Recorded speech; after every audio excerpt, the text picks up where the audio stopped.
ಸ್ನೇಹಿತರೆ, ಚರಿತ್ರೆ ಮತ್ತೊಂದು ವಿಡಿಯೋಗೆ ನಿಮಗೆಲ್ಲ ಪ್ರೀತಿಯ ಸ್ವಾಗತ.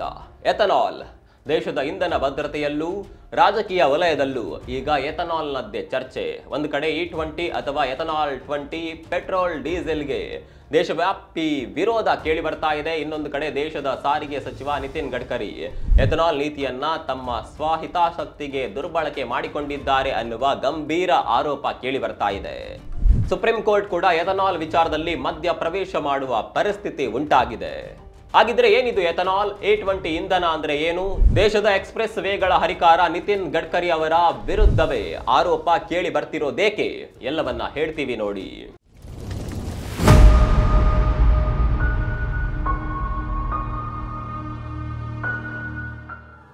ಮೊದಲಿಗೆ ಹೆದ್ದಾರಿ ಹಾಗೂ ರಸ್ತೆ ಸಾರಿಗೆ ಸಚಿವ ನಿತಿನ್ ಗಡ್ಕರಿ ಅವರ ವಿರುದ್ಧ ಕೇಳಿ ಬರ್ತಾ ಇರುವ ಆರೋಪದ ಬಗ್ಗೆನೇ ತಿಳಿದುಕೊಳ್ಳೋಣ. ನಿತಿನ್ ಗಡ್ಕರಿ ತಮ್ಮ ಮಕ್ಕಳ ಎಥನಾಲ್ ಕಂಪನಿಗಾಗಿ ಲಾಬಿ ನಡೆಸ್ತಾ ಇದ್ದಾರೆ. ದೇಶವ್ಯಾಪಿ ಪೆಟ್ರೋಲ್ ಡೀಸೆಲ್ ನಲ್ಲಿ ಎಥನಾಲ್ ಮಿಶ್ರಣ ಹೆಚ್ಚಾದರೆ ಗಡ್ಕರಿ ಮಕ್ಕಳ ಎಥನಾಲ್ ಕಂಪನಿಗಳಿಗೆ ಭಾರಿ ಲಾಭ ಆಗಲಿದೆ. ಇದೇ ಕಾರಣಕ್ಕೆ ಗಡ್ಕರಿ ಎಥನಾಲ್ ಯೋಜನೆ ಜಾರಿ ಮಾಡಲು ಬಹಳ ಉತ್ಸುಕರಾಗಿದ್ದಾರೆ ಎಂದು ಕಾಂಗ್ರೆಸ್ ಆರೋಪ ಮಾಡಿದೆ. ಭಾರತ ಅವಧಿಗೆ ಮುಂಚೆ ಎಥನಾಲ್ ಮಿಶ್ರಣದ ಟಾರ್ಗೆಟ್ಗಳನ್ನ ತಲುಪಿರೋದಕ್ಕೆ ಕಾರಣವೇ ನಿತಿನ್ ಗಡ್ಕರಿ ಇದೇ ಲಾಬಿ ಮಾಡಿರೋದ್ರಿಂದ ದೇಶದ ಇತಿಹಾಸದಲ್ಲೇ ಯಾವುದೇ ಸರ್ಕಾರಿ ಯೋಜನೆ ಅವಧಿಗೆ ಮುಂಚೆ ಗುರಿ ತಲುಪಿಲ್ಲ. ಅಂಥದ್ರಲ್ಲಿ ಈ ಎಥನಾಲ್ ಪಾಲಿಸಿ ವಿಚಾರದಲ್ಲಿ ಮಾತ್ರ ಇಷ್ಟು ಬೇಗ ಗುರಿ ತಲುಪೋದಕ್ಕೆ ಕಾರಣ ಏನು ಅಂತ ಕಾಂಗ್ರೆಸ್ ಪ್ರಶ್ನೆ ಮಾಡಿದೆ. ಇದರ ಬಗ್ಗೆ ಮುಂದೆ ಇನ್ನಷ್ಟು ಮಾಹಿತಿ ಕೊಡ್ತೀವಿ ಸ್ನೇಹಿತರೆ. ಸದ್ಯಕ್ಕೆ ಈ ಎಥನಾಲ್ ಅಂದ್ರೇನು ಅಂತ ನೋಡ್ಬಿಡೋಣ. 50 ರೂಪಾಯಿಗೆ ಡೀಸೆಲ್, 55 ರೂಪಾಯಿಗೆ ಪೆಟ್ರೋಲ್. ಹೌದು, 1 ಲೀಟರ್ ಡೀಸೆಲ್ ಬೆಲೆ 50 ರೂಪಾಯಿಗೆ, 1 ಲೀಟರ್ ಪೆಟ್ರೋಲ್ ಬೆಲೆ 55 ರೂಪಾಯಿಗೆ ಇಳಿಸುವ ಉದ್ದೇಶದಿಂದಲೇ ಬಂದದ್ದು ಎಥನಾಲ್ ಬ್ಲೆಂಡಿಂಗ್. ಹೇಗೆ ಅಂತ ಕೇಳ್ತೀರಾ? ಎಥನಾಲ್ ಅನ್ನೋದು ಒಂದು ರೀತಿಯ ಆಲ್ಕೋಹಾಲ್. ನಿಮ್ಮಲ್ಲಿ ಕೆಲವರಿಗೆ ಗೊತ್ತಿರಬಹುದು, ಆಲ್ಕೋಹಾಲ್ ಒಂದು ದಹನಶೀಲ ವಸ್ತು, ಅಂದ್ರೆ ಬೆಂಕಿ ಕೊಟ್ರೆ ಉರಿಯುತ್ತೆ. ಅದೇ ರೀತಿ ಎಥನಾಲ್ ಬೆಂಕಿ ಕೊಟ್ರೆ ಉರಿಯುತ್ತೆ. ಜೊತೆಗೆ ಇದರ ಬೆಲೆ ಕೂಡ ಕಡಿಮೆ. ಎಲ್ಲದಕ್ಕಿಂತ ಇಂಪಾರ್ಟೆಂಟ್ ವಿಚಾರ ಅಂದ್ರೆ ಈ ಎಥನಾಲ್ ಅನ್ನ ಪೆಟ್ರೋಲ್ ಜೊತೆಗೆ ಮಿಕ್ಸ್ ಮಾಡಿ ವಾಹನಗಳಲ್ಲಿ ಬಳಸಬಹುದು. ಈ ರೀತಿ ಮಿಕ್ಸ್ ಮಾಡೋದನ್ನೇ ಎಥನಾಲ್ ಬ್ಲೆಂಡಿಂಗ್ ಅನ್ನೋದು. 2014ರಲ್ಲಿ ಕೇವಲ 1.5% ಎಥನಾಲ್ ಬ್ಲೆಂಡಿಂಗ್ ಇತ್ತು. 2020-21ರಲ್ಲಿ 8.17%, 22-23ರಲ್ಲಿ 12.06%, 23-24ರಲ್ಲಿ 14.6%, ಈಗ 20% ರೀಚ್ ಆಗಿದೆ. ಅಂದ್ರೆ ಈಗ ಬರ್ತಿರುವ ಪೆಟ್ರೋಲ್ ನಲ್ಲಿ 20% ಎಥನಾಲ್ ಇದೆ.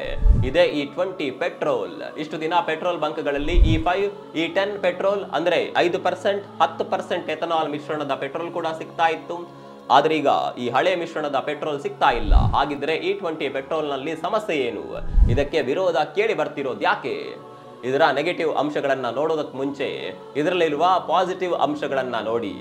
ಪೆಟ್ರೋಲ್ ಡೀಸೆಲ್ ನಲ್ಲಿ ಎಥನಾಲ್ ಮಿಕ್ಸ್ ಮಾಡೋದ್ರಿಂದ ದೇಶ ಪೆಟ್ರೋಲಿಯಂ ಆಮದು ಕಡಿಮೆ ಆಗುತ್ತೆ, ದೇಶದ ವಿದೇಶಿ ವಿನಿಮಯದಲ್ಲಿ ಉಳಿತಾಯವಾಗುತ್ತೆ, ಪೆಟ್ರೋಲಿಯಂ ಬೆಲೆ ನಿಯಂತ್ರಣದಲ್ಲಿರುತ್ತೆ. ಎಥನಾಲ್ ಬ್ಲೆಂಡಿಂಗ್ ನಿಂದ ವಾಹನಗಳು ಹೊರಸೂಸುವ ಹೊಗೆ ಪ್ರಮಾಣ ಕಡಿಮೆ ಆಗುತ್ತೆ, ವಾಯು ಮಾಲಿನ್ಯ ಕಡಿಮೆ ಆಗುತ್ತೆ. ಎಥನಾಲ್ ತಯಾರಾಗೋದು ಕಬ್ಬು, ಜೋಳ, ಗೋಧಿ ಮುಂತಾದ ಕೃಷಿ ಉತ್ಪನ್ನಗಳ ತ್ಯಾಜ್ಯದಿಂದ. ಹಾಗಾಗಿ ಎಥನಾಲ್ ಉತ್ಪಾದನೆ ಕೃಷಿ ಕ್ಷೇತ್ರಕ್ಕೆ ಕೊಡುಗೆ ಕೊಡುತ್ತೆ, ಅವುಗಳನ್ನ ಬೆಳೆಯುವ ರೈತರಿಗೆ ಬೆಲೆ ಸಿಗುತ್ತೆ. ಇಷ್ಟೆಲ್ಲ ಅನುಕೂಲಗಳಿರೋದ್ರಿಂದಲೇ 2018ರಲ್ಲಿ ಕೇಂದ್ರ ಸರ್ಕಾರ ನ್ಯಾಷನಲ್ ಪಾಲಿಸಿ ಆನ್ ಬಯೋಫ್ಯೂಯಲ್ಸ್ ಅನ್ನುವ ಯೋಜನೆ ತೆಗೆದುಕೊಂಡು ಬಂದಿರೋದು. ಈ ಯೋಜನೆ ಅಡಿಯಲ್ಲಿ ಹಂತ ಹಂತವಾಗಿ ಪೆಟ್ರೋಲಿಯಂನಲ್ಲಿ ಎಥನಾಲ್ ಬ್ಲೆಂಡ್ ಮಾಡಿ 2030ರ ಒಳಗೆ 20% ಎಥನಾಲ್ ಮಿಕ್ಸ್ ಮಾಡುವ ಟಾರ್ಗೆಟ್ ಇಟ್ಕೊಂಡಿತ್ತು. ಆದರೆ 5 ವರ್ಷ ಮುಂಚೆನೆ ಆ ಟಾರ್ಗೆಟ್ ರೀಚ್ ಮಾಡಲಾಗಿದೆ. ಹಾಗಂತ ಇದು ಜಗತ್ತಲ್ಲಿ ಯಾವ ದೇಶವೂ ಮಾಡಿಲ್ಲದ ಸಾಧನೆ ಏನಲ್ಲ. ಬ್ರೆಜಿಲ್ನಲ್ಲಿ ಎಥನಾಲ್ ಬ್ಲೆಂಡಿಂಗ್ 70ರ ದಶಕದಲ್ಲೇ ಶುರುವಾಗಿತ್ತು. ಇವತ್ತು ಬ್ರೆಜಿಲ್ನಲ್ಲಿ ಆಲ್ಮೋಸ್ಟ್ ಎಲ್ಲಾ ಕಾರುಗಳು ಅತಿ ಹೆಚ್ಚು ಎಥನಾಲ್ ಬ್ಲೆಂಡಿಂಗ್ ಇಂಧನಗಳನ್ನ ಬಳಸ್ತಿದೆ. E20 ಇಂದ E100 ಇಂಧನ ಕೂಡ ಬಳಕೆಯಲ್ಲಿದೆ. ಅಂದ್ರೆ ಕಂಪ್ಲೀಟ್ ಎಥನಾಲ್ ನಲ್ಲಿ, ಕಂಪ್ಲೀಟ್ ಜೈವಿಕ ಇಂಧನದಲ್ಲಿ ಓಡುವ ಕಾರುಗಳು ಬ್ರೆಜಿಲ್ನಲ್ಲಿವೆ. ಅಮೆರಿಕದಲ್ಲೂ E10, E15 ಇಂಧನ ಬಳಕೆಯಲ್ಲಿದೆ. ಯುರೋಪ್ನಲ್ಲಿ ಫ್ರಾನ್ಸ್, ಜರ್ಮನಿ 2 ದಶಕಗಳ ಹಿಂದೆಯೇ ಎಥನಾಲ್ ಬ್ಲೆಂಡಿಂಗ್ ಶುರು ಮಾಡಿದೆ. ಚೀನಾದಲ್ಲಿ ಹಲವು ಪ್ರಾಂತ್ಯಗಳಲ್ಲಿ ಎಥನಾಲ್ ಬ್ಲೆಂಡಿಂಗ್ ನಡೀತಾ ಇದೆ. ಇಷ್ಟೆಲ್ಲ ದೇಶಗಳಲ್ಲಿ ಎಥನಾಲ್ ಬ್ಲೆಂಡಿಂಗ್ ಇದ್ಮೇಲೆ ಭಾರತದಲ್ಲಿ E20ಗೆ ವಿರೋಧ ಕೇಳಿ ಬರ್ತಿರೋದು ಯಾಕೆ? ಅದನ್ನ ಕೂಡ ಹೇಳ್ತೀವಿ ಕೇಳಿ. ಇಂಜಿನ್ಗಳ ಸೈಲೆಂಟ್ ಕಿಲ್ಲರ್. E20 ಪೆಟ್ರೋಲ್ ಅನ್ನ ಇಂಜಿನ್ಗಳ ಸೈಲೆಂಟ್ ಕಿಲ್ಲರ್ ಅಂತ ಕೆಲವರು ಹೇಳ್ತಿದ್ದಾರೆ. ಕಾರಣ ಇಷ್ಟೇ, ಒಂದ್ ಕಡೆ ಸರ್ಕಾರ ಒಂದೊಂದು ಹಂತದಲ್ಲೂ ಪೆಟ್ರೋಲ್ ಡೀಸೆಲ್ ನಲ್ಲಿ ಎಥನಾಲ್ ಮಿಶ್ರಣ ಜಾಸ್ತಿ ಮಾಡ್ತಿದ್ರೆ ವಾಹನ ತಯಾರಕ ಕಂಪನಿಗಳು ಆ ಹೊಸ ಇಂಧನಕ್ಕೆ ತಕ್ಕಂತೆ ಇಂಜಿನ್ ತಯಾರಿ ಮಾಡ್ತಿದ್ವು. ಈ ಹಿಂದೆ ಇದ್ದ E5, E10 ಇಂಧನಗಳು ಹಳೆ ಇಂಜಿನ್ಗಳಿಗೆ ಹೊಂದಿಕೊಂಡಿದ್ವು. ಆ ಇಂಜಿನ್ಗಳಲ್ಲಿ E5 ಹಾಗೂ E10 ಇಂಧನ ಬಳಕೆ ಸಾಧ್ಯನಾ ಅಂತ ಪರೀಕ್ಷೆ ಕೂಡ ಮಾಡಲಾಗಿತ್ತು. ಆದರೆ ಈಗ ಬರ್ತಿರುವ E20 ಪೆಟ್ರೋಲ್ ಹಳೆ ಇಂಜಿನ್ಗಳಿಗೆ ಹೊಂದಿಕೆ ಆಗುತ್ತಾ ಇಲ್ವಾ ಅಂತ ಪರೀಕ್ಷೆ ಮಾಡಿಲ್ಲ. ಕೆಲವು ಕಡೆ ಹಳೆ ವಾಹನಗಳನ್ನ ಪೆಟ್ರೋಲ್ ಬಂಕ್ಗಳಿಗೆ ತೆಗೆದುಕೊಂಡು ಹೋದ್ರೆ ನಮ್ಮ ಹತ್ರ E20 ಪೆಟ್ರೋಲ್ ಮಾತ್ರ ಇರೋದು, ನಿಮ್ಮ ಇಂಜಿನ್ಗೆ ಇದು ಸೂಟ್ ಆಗುತ್ತಾ ಅಂತ ಪೆಟ್ರೋಲ್ ಪಂಪ್ನವರು ಪ್ರಶ್ನೆ ಮಾಡ್ತಿದ್ದಾರೆ. ನಿಮ್ಮ ಕಾರ್ ಅಥವಾ ಬೈಕ್ ಕಂಪನಿಯನ್ನ ಕಾಂಟ್ಯಾಕ್ಟ್ ಮಾಡಿ ಸೂಟ್ ಆಗುತ್ತಾ ಕೇಳಿ ಅಂತ ಹೇಳ್ತಿದ್ದಾರೆ. ಅತ್ತ ವಾಹನ ತಯಾರಿಕಾ ಕಂಪನಿಗಳು ಕೂಡ E20 ಇಂಧನವನ್ನ ಸಂಪೂರ್ಣವಾಗಿ ವೆಲ್ಕಮ್ ಮಾಡ್ಕೊಂಡಿಲ್ಲ. E20 ಇಂಧನದಿಂದ ಮೈಲೇಜ್ 2ರಿಂದ 6% ಡ್ರಾಪ್ ಆಗಬಹುದು ಅಂತ ಕೆಲವು ಕಂಪನಿಗಳು ಹೇಳ್ತಿವೆ. ಆದ್ರೆ ಕೆಲವು ಕಂಪನಿಗಳು ಇದರಿಂದ ಮೈಲೇಜ್ ನಲ್ಲಿ ಹೇಳಿಕೊಳ್ಳುವ ಬದಲಾವಣೆ ಏನೋ ಬರಲ್ಲ ಅಂತ ಹೇಳ್ತಿವೆ. ಇದು ಮೈಲೇಜ್ ವಿಚಾರ ಆಯ್ತು. ಆದರೆ ಇಂಜಿನ್ E20 ಇಂಧನದಿಂದ ಇಂಜಿನ್ ಹಾಳಾಗುವ ಸಾಧ್ಯತೆ ಎಷ್ಟು? ಸದ್ಯ 2023ರಿಂದಲೇ E20 ಇಂಧನಕ್ಕೆ ಹೊಂದಿಕೊಳ್ಳುವ ವಾಹನಗಳು ಬರ್ತಿವೆ. ಸಮಸ್ಯೆ ಇರೋದು ಅದಕ್ಕಿಂತ ಹಳೆಯ ವಾಹನಗಳಿಗೆ. ಹಳೆ ವಾಹನಗಳಲ್ಲಿ E20 ಇಂಧನಕ್ಕೆ ಹೊಂದಿಕೊಳ್ಳುವಂತೆ ಒಂದಷ್ಟು ಇಂಜಿನ್ ಕಾಂಪೊನೆಂಟ್ಗಳನ್ನ ಬದಲಾಯಿಸಬೇಕಾಗುತ್ತೆ. ಮಾರುತಿ ಸುಜುಕಿ ಈಗಾಗಲೇ E20 ಅಪ್ಗ್ರೇಡ್ ಕಿಟ್ಗಳನ್ನ ತರೋದಕ್ಕೆ ಮುಂದಾಗಿದೆ. ಹ್ಯುಂಡೈ, ಟಾಟಾ, ಮಹೇಂದ್ರ ಸೇರಿದಂತೆ ಆಲ್ಮೋಸ್ಟ್ ಎಲ್ಲಾ ಕಂಪನಿಗಳು ಕೂಡ ಫ್ಲೆಕ್ಸ್ ಫ್ಯೂಯಲ್ ಇಂಧನಕ್ಕೆ ತಕ್ಕ ಟೆಕ್ನಾಲಜಿ ರೆಡಿ ಮಾಡ್ತಿವೆ. Society of Indian automobile manufacturers ಅಥವಾ SIAM ಕೂಡ E20 ಪರವಾಗಿದೆ. E20 ಇಂಧನ ಸೇಫ್, ಇದುವರೆಗೂ ಇಂಧನದಿಂದ ಇಂಜಿನ್ ಫೇಲ್ಯೂರ್ ಆಗಿರುವ ಉದಾಹರಣೆ ಇಲ್ಲ ಅಂತ ಹೇಳ್ತಿದೆ.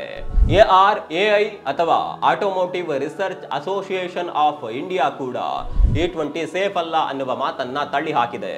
ಸದ್ಯಕ್ಕೆ E20ಗೆ ಸುಪ್ರೀಂ ಕೋರ್ಟ್ ನಲ್ಲೂ ಕೂಡ ಜಯ ಸಿಕ್ಕಿದೆ. ಪೆಟ್ರೋಲ್ ಕಂಪನಿಗಳು ಎಥನಾಲ್ ಮುಕ್ತ ಇಂಧನ ತಯಾರಿಕೆ ಮುಂದುವರಿಸಬೇಕು ಎಂದು ಆದೇಶ ಕೊಡಿ ಎಂದು ಸುಪ್ರೀಂ ಕೋರ್ಟ್ ನಲ್ಲಿ ಸಾರ್ವಜನಿಕ ಹಿತಾಸಕ್ತಿ ಅರ್ಜಿ ಸಲ್ಲಿಸಲಾಗಿತ್ತು.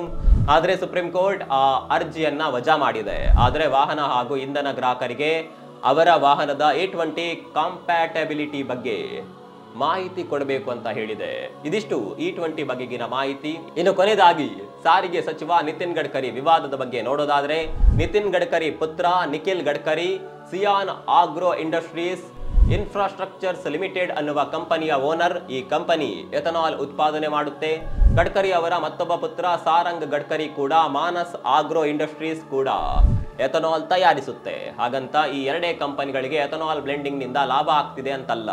ಮೊನ್ನೆ ಅಷ್ಟೇ ಭಾರತ E20 ಟಾರ್ಗೆಟ್ ರೀಚ್ ಆದ ಸುದ್ದಿ ಬಂದ ಬೆನ್ನಲ್ಲೇ ಔದ್ ಶುಗರ್ಸ್, ಬರ್ಲಾಂಪುರ್ ಚೀನಿ, ದಾಲ್ಮಿಯಾ ಭಾರತ್ ಮುಂತಾದ ಕಂಪನಿಗಳ ಸ್ಟಾಕ್ ಬೆಲೆಗಳು ಜಂಪ್ ಆಗಿದ್ವು. ಸಾಕಷ್ಟು ಕಂಪನಿಗಳು ಇಂಧನ ತಯಾರಿಕಾ ಕಂಪನಿಗಳಿಗೆ ಎಥನಾಲ್ ಸಪ್ಲೈ ಮಾಡ್ತಿವೆ. ಅವೆಲ್ಲ ಕಂಪನಿಗಳು ಕೂಡ ಎಥನಾಲ್ ಬ್ಲೆಂಡಿಂಗ್ ನ ಫಲಾನುಭವಿಗಳಾಗ್ತಾವೆ. ಒಟ್ಟಾರೆಯಾಗಿ ಈ ಎಥನಾಲ್ ಬ್ಲೆಂಡಿಂಗ್ ನ ಬಗ್ಗೆ ನಿಮ್ಗೆ ಏನನ್ಸುತ್ತೆ? ಕಾಮೆಂಟ್ ಮಾಡಿ. ಮತ್ತೊಂದು ವಿಡಿಯೋದಲ್ಲಿ ಸಿಗೋಣ. ಅಲ್ಲಿವರೆಗೂ ನಮಸ್ಕಾರ.